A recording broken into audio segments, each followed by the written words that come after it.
나보코프가 식물원의 한 유인원에 관한 이야기를 해줍니다. 식물원에 한 유인원이 있었는데 어느 과학자가 몇 달 동안 그 유인원에게 그림 그리는 법을 가르쳐 준 거예요. 목탄으로. 그래서 몇 달 동안 어르고 달래가지고 그 유인원에게 그림 그리는 법을 알려줬는데, 그래서 그 유인원이 처음으로 그린 그림이 자신을 가두고 있는 쇠창살이었다는 겁니다. 그러니까 독자들은 이 지점에서 이런 걸 깨닫게 되는 겁니다. 그러니까 주인공인 험버트가 단 한 번도 돌로레스의 입장이 어떤지 물어보지 않았었다는 거. 오늘 얘기할 책은 러시아 작가인 블라디미르 나보코프의 롤리타입니다. 어쨌든 이름은 다 아실 만한 소설이라고 생각이 들고, 또 주제도 대부분 아시겠죠? 소아성애자를 다룬 아주 파격적인 작품이다. 이렇게 이 정도는 다들 알고 계실 것 같습니다. 사람들이 무엇을 원하는지를 작가가 정확하게 알고 있었던 거죠. 자극적인 소재를 던진 거죠, 의도적으로. 그런데 작가는 여기서 하나의 어떤 자신과의 어떤 내기를 한 거죠. 사람들이 정말 혹할 만한 그런 자극적인 소재의 글을 던지고, 대신 나는 문학을 전공하고 문학을 사랑하는 사람 입장에서 그 자극적인 소재에 대한 어떤 책임을 질 수 있는가. 그러니까 소재 자체도 자극적으로 가야 되겠지만 거기에서 어떤 문학적 성취를 이끌어낼 수 있는가라는 자신과의 스스로의 내기를 해서 성공을 한 대표적인 작품이죠.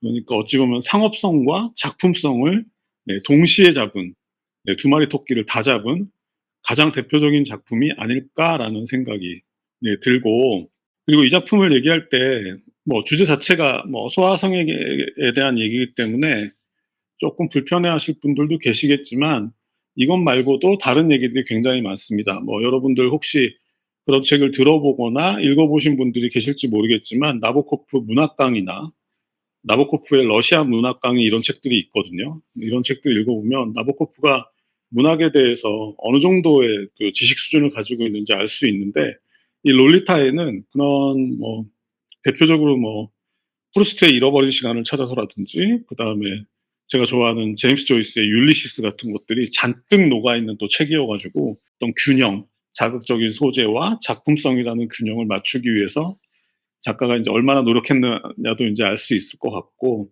그리고 되게 많은 책들을 심어놨거든요. 대표적으로 이 책은 이제 아는 만큼 보이는 또 그런 책인데, 그런 걸 또 찾아내는 또 재미가 있는 책입니다. 그리고 또 한 가지 재미있는 포인트는, 그러니까 나보코프가 러시아 출신이기 때문에, 그러니까 나보코프는 이렇게 설정을 합니다. 러시아나 유럽을 구세계, 그 다음에 미국을 신세계, 이런 식으로 설정을 하고, 뭐 당연히 구세계는 수천 년의 어떤 역사를 자랑하는 어떤 유럽의 그 문화를 담고 있는 그런 세계겠죠. 그런데 비해서 신세계는 갓 태어난 세계이기 때문에 뭔가 유럽의 문화를 흉내는 내지만, 많이 좀 나보코프 입장에서 볼 때는 굉장히 좀 천박하게 흉내를 내는 그런 모습이었겠죠. 그래서 구세계 사람이 바라본 신세계, 이런 구도도 굉장히 재밌고요. 물론 그렇다고 해서 나보코프가 미국을 무시하고 유럽을 무조건 칭찬하는 건 아닙니다. 또 나보코프는 그 오래된 그 구세계에 대한 어떤 그 고리타분함, 이런 것에 대한 또 비판도 서슴지 않기 때문에 여러 가지 면에서 또 균형을 아주 잘 잡은 책이라고 생각이 됩니다. 어쨌든 그러한 것이 이 책을 구성할 때 분명히 깔려 있다. 그러니까 구세계와 신세계의 어떤 대립 구도. 근데 대립이라는 게 꼭 뭐 어떤 갈등 구도라기보다는 물과 기름처럼 뭐 섞여 있지만 분명히 분리되어 있는 이런 상태도 나보코프는 이 작품에서 굉장히 잘 살려내고 있습니다. 그리고 말씀드린 것처럼 유럽의 또 고전들이 굉장히 많이 녹아 있고, 뭐 예를 들면 이런 거예요. 이 책이 1부랑 2부로 구성되어 있는데, 2부는 주로 여행을 다니는 이야기잖아요. 앞부분에 뭐 한 1년 정도 여행을 다니는 이야기가 나오는데, 그게 보면 가만히 읽다 보면 이게 나보코프가 직접 그 취재를 하면서 쓴 게 아니고, 아마 미국의 이제 관광 안내지도 뭐 이런 거, 여행 안내지도 이런 걸 보면서 뭐 어느 곳에 가면 어떤 동굴이 있는데 거기에는 어떤 뭐 종류석이, 특별한 종류석이 있고 뭐 이런 얘기를 네, 보고, 그러니까 이제 관광지에 대한 어떤 안내서를 보고 그것을 이제 상상해 가지고 녹여낸 거죠, 소설에. 그래서 보면은 2부에서 그 롤리타랑 험버트가 같이 여행을 다니는 장면을 보면 그런 관광 안내 지도를 가지고 네, 이야기를 만들어낸다라는 게 느껴지죠. 근데 그것도 이제 의도적인 건데 그게 어떤 거냐면 제임스 조이스가 율리시스를 쓸 때 이미 조이스는 아일랜드를 떠난 지가 굉장히 오래된 시기였기 때문에 그 거리나 이런 게 잘 생각이 안 났을 거잖아요. 그래가지고 조이스가 그 아일랜드를 떠나던 시기 무렵에 더블린 지도를 구해가지고 조이스가 그 더블린 지도를 보면서 율리시스라는 어떤 틀을 만들어낸 거예요.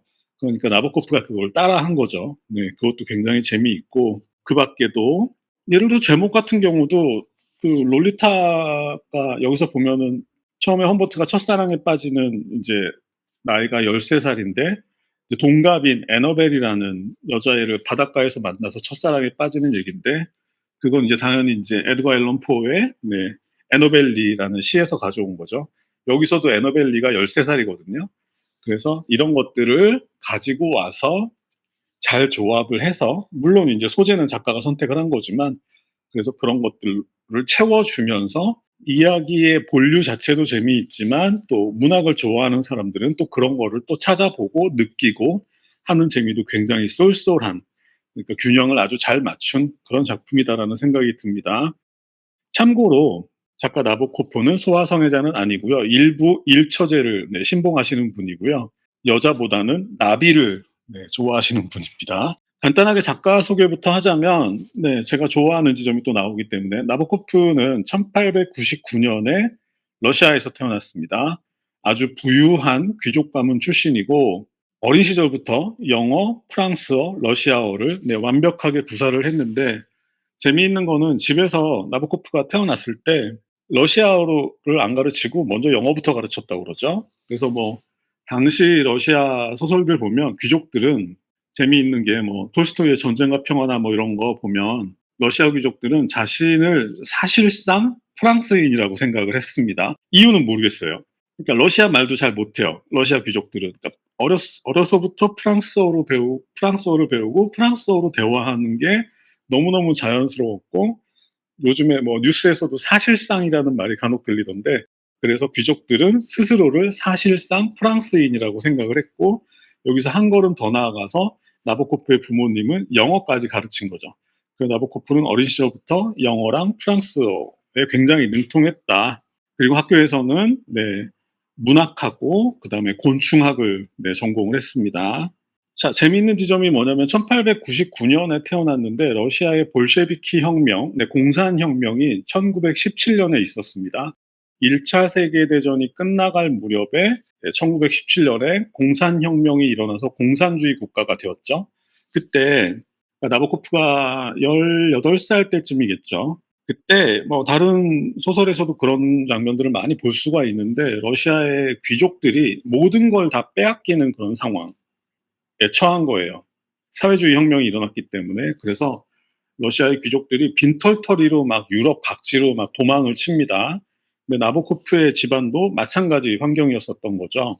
그래서 나보코프도 러시아를 탈출해서 영국을 거쳐서 프랑스를 거쳐서 독일을 거쳐서 마침내 이제 미국에 정착을 하게 되는데 어찌 보면 계속해서 18살 이후에는 계속된 어떤 이방인의 삶이었겠죠. 그러니까 부유한 환경에서 자랐고 귀족으로서의 자부심도 굉장히 컸을 텐데 이제 계속해서 여러 나라들을 이제 거치면서 어떤 이방인에 대한 어떤 그런 생각을 많이 했겠죠. 결국은 그런 부분이 이어져서 저는 결국 이 책을 썼다라는 생각이 들기도 하는데 뭐 그건 조금 이따 말씀드리고 그래서 나보코프가 40대 무렵에 이제 미국으로 들어왔는데 나보코프가 문학을 전공을 했기 때문에 당시 만약에 한 1940년 정도라고 생각을 하면 미국에는 유럽 문학이 그렇게 많이 알려지질 않아가지고 나보코프가 뭐 코넬 대학 이런 데 들어보셨죠? 코넬 대학 같은 데서 유럽 문학을 강의를 했는데 그때 주로 강의를 했던 게 뭐 프루스트의 잃어버린 시간을 찾아서나 제임스 조이스의 율리시스 같은 아니면 뭐 카프카나 뭐 이런 것들을 강의를 한 기록이 지금도 이제 책으로 남아 있는 거죠. 나보코프 문학 강의 같은 책에. 네, 그런 강의를 하다가 1955 년에 롤리타를 발표를 하는데 1955 년이면 이제 56 세가 되던 시기였는데 다분히 의도적인 겁니다. 그러니까 평생을 18살 이후로 계속해서 이방인으로 살다 보니까 '이 짓을 좀 그만하고 싶다. 좀 조용히 내가 좋아하는 나비를 연구하면서 조용히 살고 싶다.'라는 생각을 계속했던 거죠. 그래서 나보코프가 작정하고 자극적인 소재의 작품을 쓰기로 결심을 했고, 그래서 쓴 게 롤리타였고, 그래서 롤리타가 대박이 나서 나보코프는 부와 명예를 한꺼번에 얻은 다음에 사랑하는 아내와 함께 스위스로 떠나서 거기서 평생을 이제 보내게 됩니다. 자극적인 소재를 던져서 책을 많이 판다. 대신 문학 애호가로서의 자존심은 잃지 않는다. 그러니까 상업성과 작품성 두 마리 토끼를 다 잡는 그런 작품을 쓰겠다라고 결심하고 작정하고 롤리타라는 작품을 쓴 거죠. 그런 생각들을 하는 작가들이 간혹 있는데 다 성공하는 건 아니죠. 그만큼 나보코프의 실력이 탄탄했기 때문에 가능했던 일이 아닌가 싶습니다. 그러니까 제가 뭐 시작하기 전에 말씀드리고 싶은 것은, 워낙 소재가 자극적인 이제 책이기 때문에 사람들이 그걸로만 당연히 보겠죠. 물론 뭐 당연히 그거밖에 안 보이겠 텐데, 이 책에는 또 나름 어떤 이민자의 고단한 어떤 이야기들도 많이 담겨 있고, 또 어떤 소망이랄까, 뭐 또 희망이랄까, 뭐 이런 것들도 뭐 보이고, 그 다음에 또 수많은 어떤 나보코프의 어떤 문학에 대한 어떤 지식, 해박한 지식들도 많이 녹아있는 책이어가지고, 이 책을 한 번만 읽기에는 너무 아까운 책이다. 뭐 이런 말씀을 드리고, 자, 작품 소개를 시작하겠습니다. 이 작품의 주인공은 크게 세 명이라고 생각하시면 되는데, 먼저 주인공인 험버트와 그다음에 롤리타인 돌로레스라는 소녀가 있죠. 돌로레스는 여기서 한 14살 정도 된 친구라고 생각하면 될 것 같고, 그다음에 돌로레스의 엄마인 헤이즈 부인, 이름은 샬럿이죠. 이렇게 크게 3명 정도를 알고 계시면 될 것 같고, 말씀드린 것처럼 이 책은 1부와 2부로 구성되어 있습니다.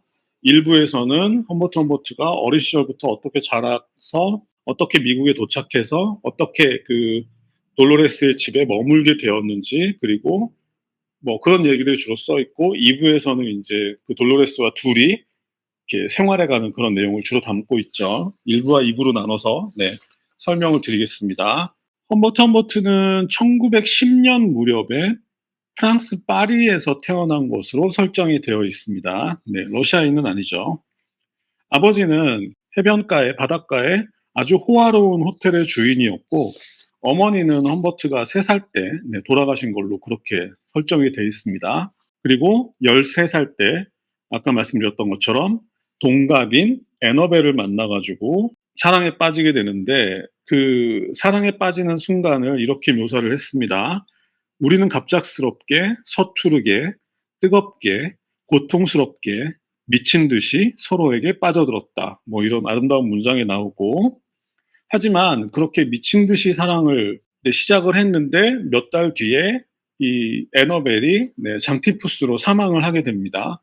그러니까 결과적으로는 이 13살 때 애너벨과의 첫사랑이 험버트의 평생을 고정시켜 버립니다. 이 시기 이후로 험버트의 모든 사랑은 애너벨에게 고정돼 버린 거죠. 그러니까 그 이후로 누구를 만나든지 그 안에서 애너벨을 찾게 되는 거죠. 이거 좀 프로이트적 설정인 것 같은데, 그 이후로 만나는 모든 여자들과의 만남은 끝내 실패했던 애너벨과의 어떤 관계를 회복하는 것으로 험버트의 사랑은 고정이 돼버리는 거죠. 그 다음에 이어서, 그러니까 험버트는 영국하고 프랑스에서 대학을 다니는데 전공은 이제 영문학을 했고요.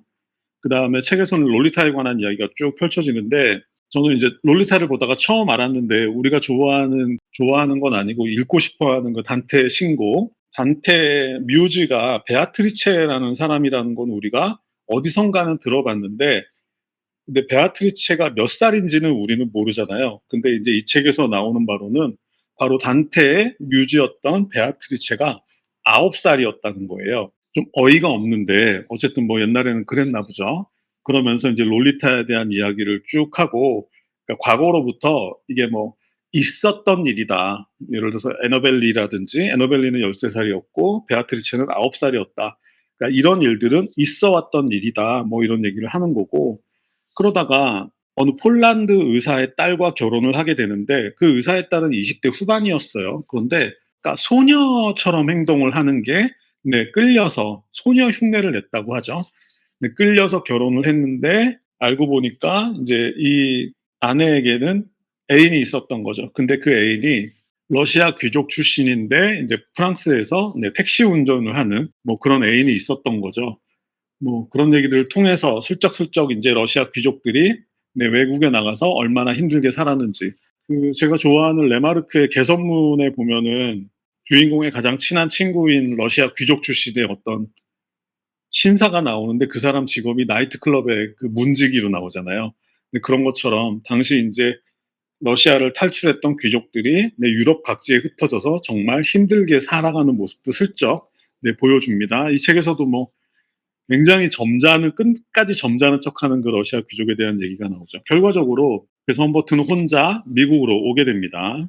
그 미국에서 인제 뭐 여러 가지 일을 하다가 너무 과로를 해 가지고 신경쇠약에 걸려서 입원을 했다가 '아, 이제 좀 조용한 시간을 보내야 되겠다.'라고 생각을 하고 그 뉴잉글랜드 지방의 한적한 마을에 머물기로 결심을 하는데, 이때 그 돌로레스의 엄마인 헤이즈 부인의 집을 보러 가게 된 거죠.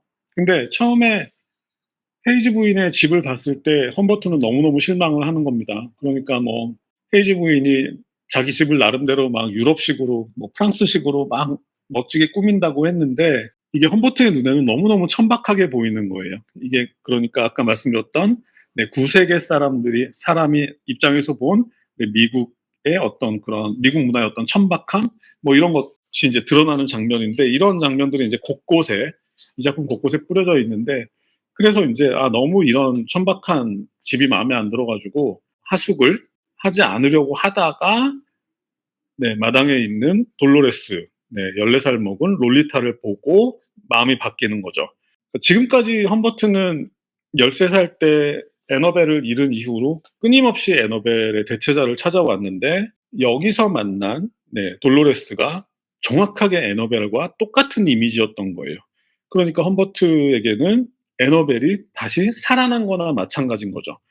그러니까 험버트 입장에서는 13살 때 시작되었던, 네, 애너벨과의 사랑이 그동안 멈춤 상태였다가 돌로레스를 만나면서 다시 시작되는 아주 자연스러운 과정이 이제 되는 겁니다, 험버트 입장에서는.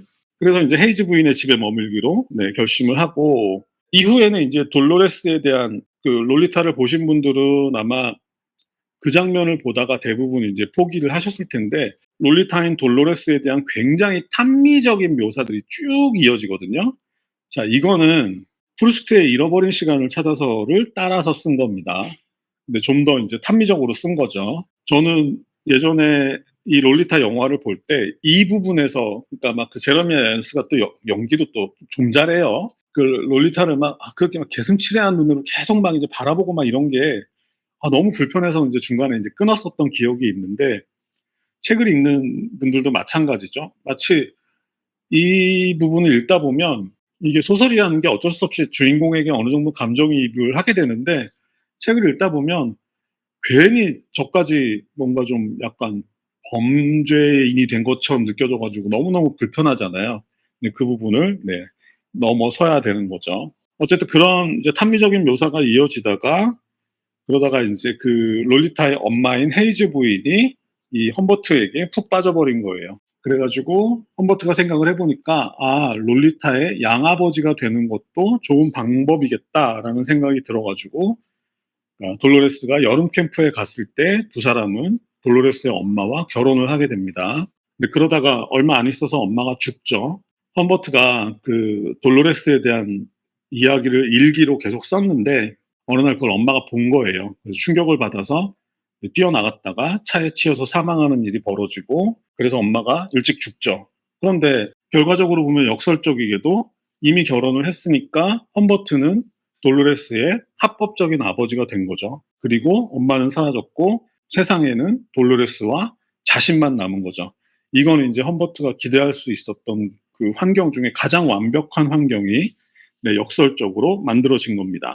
그래서 인제 험버트가 신나게 그 여름 캠프로 인제 돌로레스를 데리러 가죠. 데리러 갔다가 뭐 여기저기 뭐 데리고 다니다가 결국 호텔에서 어떤 사건이 벌어지는데 겁탈을 한다든가 이런 건 아니었고, 돌로레스 입장에서는 뭔가 좀 약간 아이들 장난 같은 느낌으로 시작을 했던 건데, 하지만 험버트 입장에서는 그런 상황이 아니었던 거죠. 평생을 기다렸던.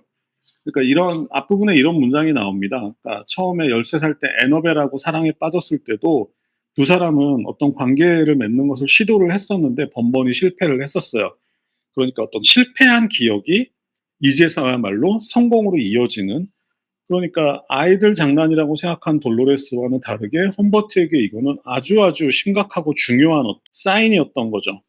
그래서 이제 험버트의 어떤 돌로레스에 대한 집착이 시작이 되는 거죠. 하지만 험버트 입장에서는 돌로레스가 되살아난 애너벨이었겠죠. 하지만 돌로레스 입장에서 험버트는 이제는 징글징글한 변태 아저씨, 네, 이렇게 상황이 설정이 되는 겁니다. 근데 그럼에도 불구하고 호텔을 다닐 때마다 뭐 방을 두 개를 잡는데 굉장히 슬픈 이야기가 나옵니다. 방을 두 개를 잡는데 그럼에도 불구하고 밤이 되면 이제 돌로레스가 험버트의 방으로 찾아오는 겁니다. 근데 그게 뭐 험버트랑 같이 자고 싶어서 찾아오는 게 아니고 엄마가 죽어버렸으니까 돌로레스는 세상에 혼자 남겨진 거잖아요. 그러니까 얼마나 무섭고 힘들었겠어요. 그래서 돌로레스는 밤마다 험버트의 방으로 찾아오고, 험버트는 험버트대로 또 자신의 욕망을 채우는 이런 아주 이상한 상황이 만들어지는 거죠. 자, 이렇게 1부가 끝나고 2부가 시작됩니다. 2부는 1년 동안 미국 전역을 여행 다니는 이야기로 구성되어 있는데, 차를 타고 아까 말씀드렸던 것처럼 이거는 이제 나보코프가 미국 관광 안내지도 같은 걸 보면서 이제 상상해낸 얘기였겠죠. 참 보기가 편한 이야기들은 아닙니다. 그렇죠? 험버트에게 이 1년 동안의 돌로레스와의 여행은 목적이 한 가지였겠죠. 그런데 돌로레스 입장에서는 나이도 어리고 이제 의지할 사람이 없으니까 도망도 못 치고, 근데 결국은 험버트에게 끌려다닐 수밖에 없는 그런 비참한 상황이었는데, 1년간의 여행을 마치는 지점에서 이런 문장이 나옵니다. 돌이켜보면 그때 우리에게 남은 것은 귀퉁이가 접힌 지도 한 다발과 너덜너덜한 여행 안내서, 달아빠진 타이어, 그리고 한밤중에 밤이면 밤마다 잠든 채 하는 내 귓가에 울리던 그녀의 흐느낌이 전부였다. 결국은 두 사람이 그 여행을 어떤 식으로 받아들였는지를 눈치채는 게 중요한데, 하지만 험버트는 끝내 그런 돌로레스의 마음을 외면하죠. 자신의 욕심을 채우는데 눈이 멀어서. 그러다가 이제 1년간의 여행이 끝나고 두 사람은 이제 비어질리라는 교육 도시에 정착을 하게 되는데, 돌로레스도 이제 학교에 가야 되고 사립학교에 이제 들어가게 되고, 험버트도 공부를 한 사람이니까 거기에서 학교에서 자리를 얻게 되는 거죠, 대학에서. 그래서 비어질리라는 도시에 정착을 하게 되는데, 그때 그 대학에서 만나고 험버트를 도와준 사람 중에 가스통 고댕이라는 프랑스 사람이 한 명이 등장합니다. 근데 이 사람은 벽에다가, 자기 방의 벽에다가 뭐 앙드레 지드나 차이콥스키나 니진스키나 마르쉘 프루스트 같은 사람들의 사진을 잔뜩 걸어 놓은 그런 사람입니다. 눈치 빠른 분들은 눈치채셨겠지만 앙드레 지드나 차이콥스키나 니진스키나 마르쉘 프루스트의 공통점은 동성애자죠. 그러니까 이 가스통 고댕이라는 사람은 마찬가지로 험버트처럼 소아성애자인데, 근데 험버트는 이성 소녀에게 끌리는 사람이라면 가스통 고댕은 동성의 소년에게 끌리는 그런 소아성애자로 나오는 거죠. 그런데 너무 재밌는 게 뭐냐면, 험버트는 가스통 고댕이 그 소년 소아성애자라는 것을 바로 눈치를 채지만, 가스통 고댕은 험버트가 역시 소아성애자라는 사실을 전혀 눈치를 채지 못해요. 이게 굉장히 중요한 이제 그 암시인데, 왜냐하면 가스통 고댕은 자신만의 세계에 너무 깊이 빠져 있기 때문에 주변을 돌아보지를 못해요. 너무 자기중심적으로만 살고 있는 거죠. 근데 이거는 작가가 의도적으로 장치한 거울 같은 겁니다. 그러니까 가스통 고댕처럼 험버트 또한 자기만의 세계에 빠져가지고 주변을 전혀 돌아보지 못하고 있는 상황이라는 걸 암시하는 설정입니다. 한편 돌로레스는 이제 학교에 제대로 적응을 하지 못하고 있는 그런 상황이었는데, 그러다가 이제 돌로레스가 어떤 연극에 참여하는 일이 생깁니다. 게다가 뭐 그 원작을 쓴 극작가도 또 뭐 방문을 해서 연기 지도를 한다라는 얘기가 들리기도 하죠. 뭐 그러다가 이제 뭐 연극 연습을 다니고 뭐 이런 얘기가 나오다가 어느 순간 이제 돌로레스가 피아노를 배우고 싶다 이런 얘기가 나오는데 이것 또한 패러디인데 플로베르의 보바리 부인을 보면 보바리 부인이 바람피는 얘기잖아요. 보바리 부인이 바람피는 얘기라고 하니까 너무 없어 보이네요. 네, 그렇게 없는 책은 아니죠. 굉장히 중요한 책인데 어쨌든 그때 보바리 부인이 애인을 만나는 핑계를 대기 위해서 피아노 교습을 받겠다라는 핑계를 대고 애인을 만나는 그런 장면이 등장하는데 역시 이제 그 플로베르의 보바리 부인을 패러디한 장면인 거죠. 돌로레스가 험버트한테 피아노를 배운다고 하고 이제 누군가를 이제 만나는데 험버트는 아까 말씀드렸던 가스통 고댕의 경우처럼 전혀 눈치를 채지 못하는 거죠. 자기만의 완전의 세계에 완전히 빠져 있는 상태인 거죠. 그러다가 돌로레스가 험버트에게 이번에는 역으로 여행을 떠나자고 제안을 합니다.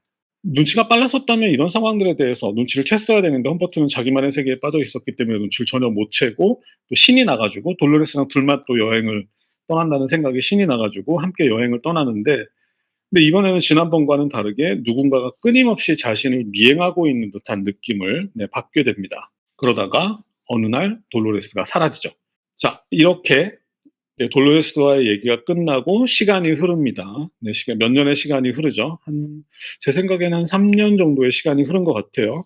그러다가 어느 날 문득 돌로레스에게서 편지가 옵니다. 그 편지에는 자신이 어떤 남자와 결혼을 했고 지금 임신한 상태인데 돈이 좀 필요하니까 수표를 좀 보내주면 좋겠다. 자신의 주소는 적지 않고 뭐 사소한 번호만 적어가지고 이렇게 보냈겠죠. 그런데 이제 험버트가 쫓아간 거죠. 추적을 한 거죠. 쫓아가서 임신한 상태, 아마 17살 정도 된 상태에 돌로레스를 만나게 됩니다. 그래서 돌로레스와의 대화를 통해서 진실을 알게 된 거죠. 사실은 돌로레스를 데리고 갔던 다른 남자가 있는데 그 사람이 바로 돌로레스가 비어질리 학교에서 연극을 했던 그 극작가인 클레어 퀼티라는 그런 사람이었다. 그 사람을 따라 나섰다라는 거고, 그러니까 아까 말씀드렸다시피 그 험버트가 자신만의 세계에 빠져가지고 주위를 둘러보지 못했다라는 얘기가 나오는데 사실 이 책을 두 번 봐야 되는 이유가 거기서 또 나오는데 클레어 퀼티라는 역시 소아성애자인 극작가는 이미 처음부터 험버트 주변에 있었습니다. 계속 뿌려져요. 그런데 험버트는 그것을 전혀 눈치채지 못했던 거죠.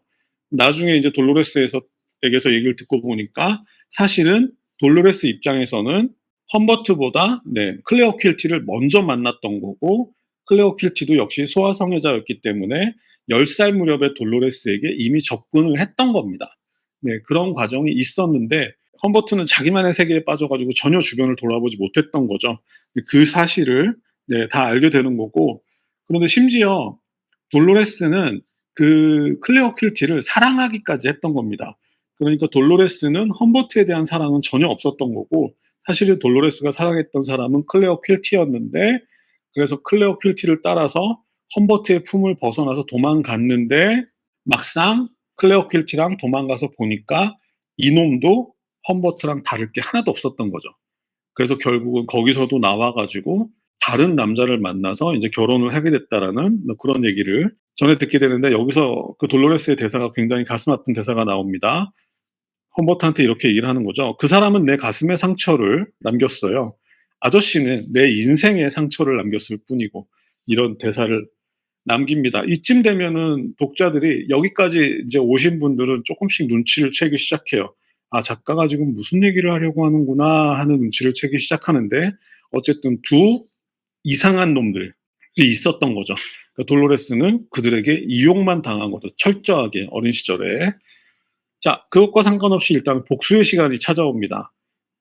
험버트 입장에서는 클레어 퀼티가 철천지 원수이겠죠. 그래서 쫓아가서 복수를 해야 되는데 그래서 권총을 들고 클레어 퀼티의 집을 수소문해서 찾아가는데 여기서 아주 좀 그 두 변태죠. 두 변태 아주 우스꽝스러운 이제 싸움하는 장면이 나오는데 의도적으로 굉장히 블랙 코미디로 쓴 거죠. 본문에 보면 더러운 손뭉치와 넝마를 채워놓은 커다란 인형 같았다 두 사람이. 그러니까 아주 우스꽝스러운 싸움을 하다가 어찌어찌 해가지고 뭐 총을 쐈는데도 뭐 죽지도 않고 뭐 아파 뭐 하면서 되게 멍청한 그런 싸움을 해요. 되게 웃긴데 어쨌든 결국은 험버트가 그 클레어 퀼티를 죽이는 데 성공을 하고 그리고 험버트는 감옥에 들어가는 거죠. 결국은 험버트도 네, 사형 선고를 받고 죽게 되는 거죠. 그 두 변태는 지들끼리 싸우다가 결국은 둘 다 죽게 되는 거고. 이렇게 책은 끝나고, 근데 이 책에서 꼭 놓치지 말아야 될 게 책이 끝나고 작가의 말이 나오는데, 이 작가의 말을 읽다 보면은 이 책이 어떤 책인지를 이제 진실을 깨닫게 되는데, 네, 이런 얘기가 나옵니다. 나보코프가 식물원의 한 유인원에 관한 이야기를 해줍니다. 식물원에 한 유인원이 있었는데 어느 과학자가 몇 달 동안 그 유인원에게 그림 그리는 법을 가르쳐 준 거예요. 목탄으로. 그래서 몇 달 동안 어르고 달래가지고 그 유인원에게 그림 그리는 법을 알려줬는데, 그래서 그 유인원이 처음으로 그린 그림이 자신을 가두고 있는 쇠창살이었다는 겁니다. 과학자는 유인원에게 그림을 가르칠 때 뭔가 다른 걸 기대했었겠죠. 하지만 유인원이 처음으로 그린 그림은 자신을 가두고 있는 쇠창살이었던 겁니다. 그러니까 이 지점에서 확실해지는 거죠. 그러니까 독자들은 이 지점에서 이런 걸 깨닫게 되는 겁니다. 그러니까 주인공인 험버트가 단 한 번도 돌로레스의 입장이 어떤지 물어보지 않았었다는 거.